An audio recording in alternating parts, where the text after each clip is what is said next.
I'm going to resist the urge to gloat. Okay. Just kidding. There were people around this table.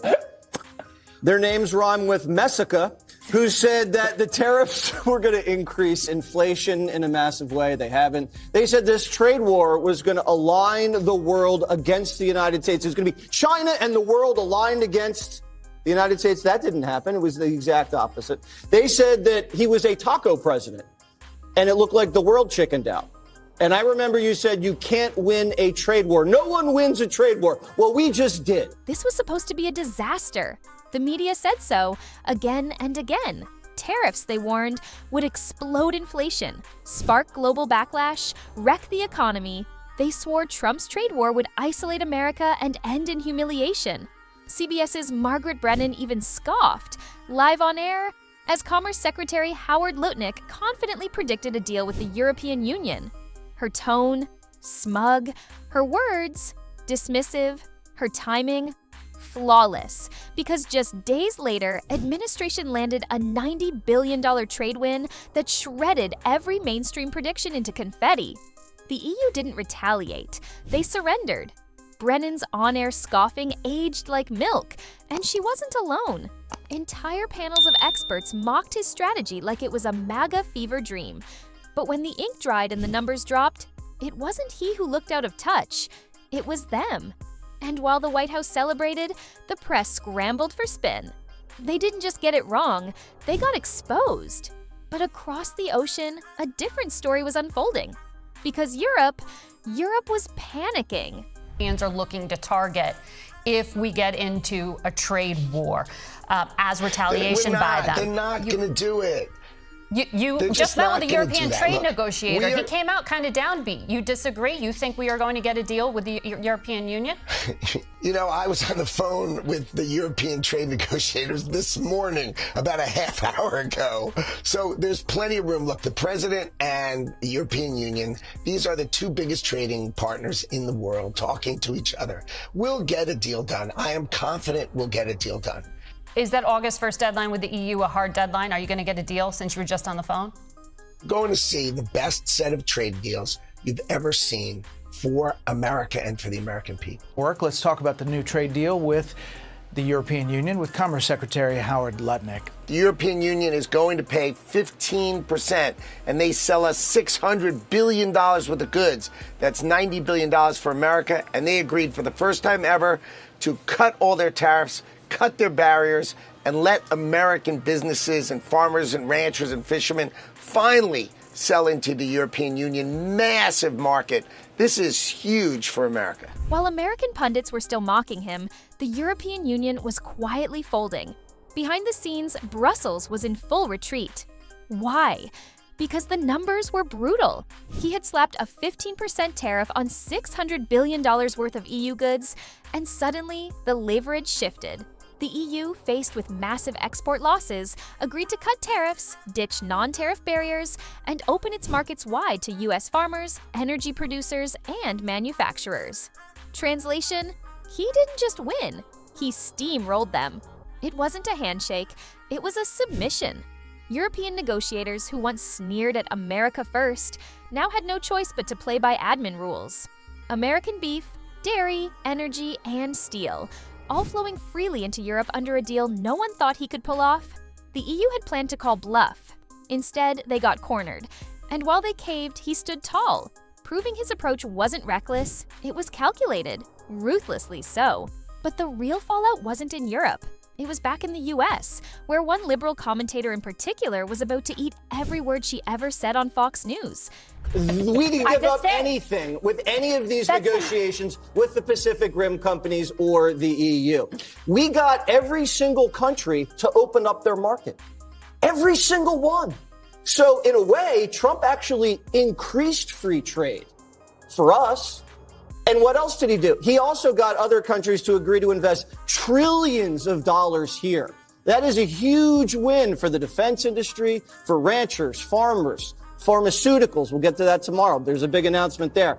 Boeing won big.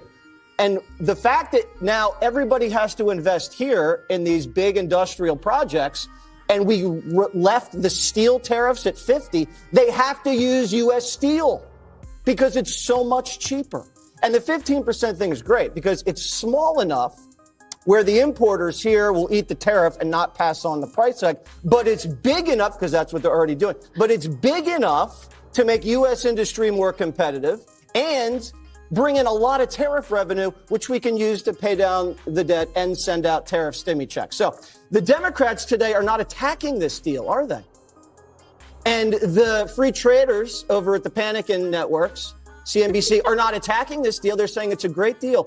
The Europeans are the ones who said that they got screwed and that they basically got dominated by Donald Trump. It is a victory for the United States. Jessica Tarlov picked the wrong day to go toe-to-toe with Jesse Waters. Live on the 5, she found herself cornered. On air, on record, and on the losing side of history. Waters laid out the facts. A $90 billion win, EU surrender, and zero inflation backlash.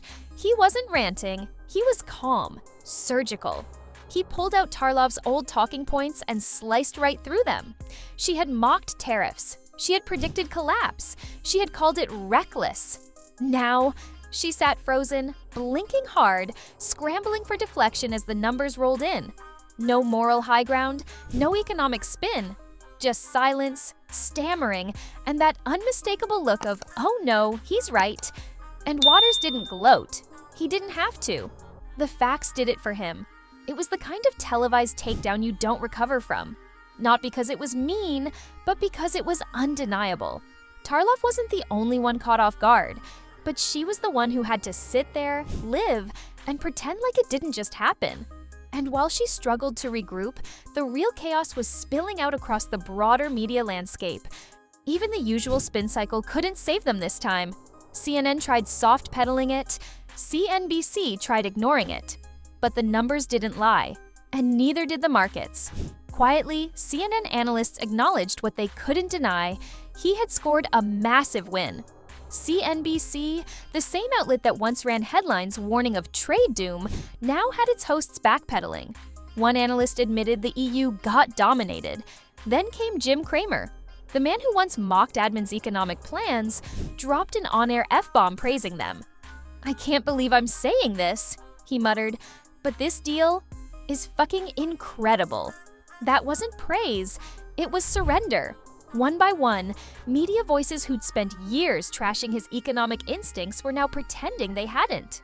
No apologies, no retractions, just awkward silence and headlines that looked like rewrites from a parallel universe. And while the talking heads choked on their spin, one thing became painfully clear. This wasn't just about trade anymore. This was about exposing how the entire system, media, politics, global institutions, just got outplayed. This wasn't just a win, it was a direct hit to the global system itself. He didn't negotiate with the EU, he broke their script. For decades, American presidents tiptoed around Brussels, playing nice with bureaucrats who operated in secrecy, hiding behind collective diplomacy while cutting backroom deals that sold out US workers. He torched that entire playbook. He didn't beg, he didn't bribe, he applied pressure, raised tariffs, and dared the EU to walk away. They didn't. They couldn't. And with that, he shattered the illusion that America needed permission to win. The power didn't belong to global institutions, it belonged to whoever had the guts to use it. Brussels never expected this. They were used to American leaders asking politely. He forced them to say yes, with leverage, not loyalty. And in doing so, he exposed the EU's central weakness. It's not a superpower, it's a fragile alliance. One bold move cracked it open, and that's why the elites weren't just angry. They were terrified. The media wasn't just wrong, they were irrelevant, and that's what really scared them. He didn't just outdeal the EU, he outmaneuvered the entire establishment, the think tanks, the economists, the legacy journalists. All of them bet against him and lost, because he didn't play their game. He tore up the rules, made his own, and walked away with the win. The panic you saw on CNN, that wasn't confusion, it was fear. Fear that they no longer control the narrative. Fear that voters saw through the lies. Fear that the guy they mocked for years just proved them all useless.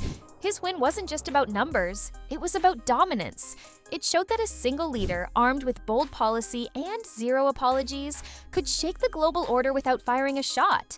The establishment didn't just lose control, they lost credibility. And now, with the 2024 race looming, they're desperate to rewrite the history they got so terribly wrong. Don't hold your breath. The media won't admit they were wrong. Not now, not ever. There were no retractions, no "we misjudged this" moments, no on-air accountability. Instead, they moved on like it never happened. Quiet headlines, muted coverage, and desperate attempts to shift the focus. Because to admit this win would mean admitting they underestimated him for years. It would mean confessing that their panels, experts, and smug predictions weren't just wrong, they were worthless. So they did what they always do: rewrite the narrative, bury the footage, and gaslight the public into forgetting. But here's the problem. People remember. They remember the mockery, arrogance, the certainty that his approach would fail. And now that it didn't, the silence is deafening. Because this trade deal didn't just shake the global economy, it cracked the media's credibility. And once that breaks, you can't glue it back together. He didn't just close a trade deal, he delivered a $90 billion wake-up call. To the media, to the EU, to every so-called expert who said it couldn't be done.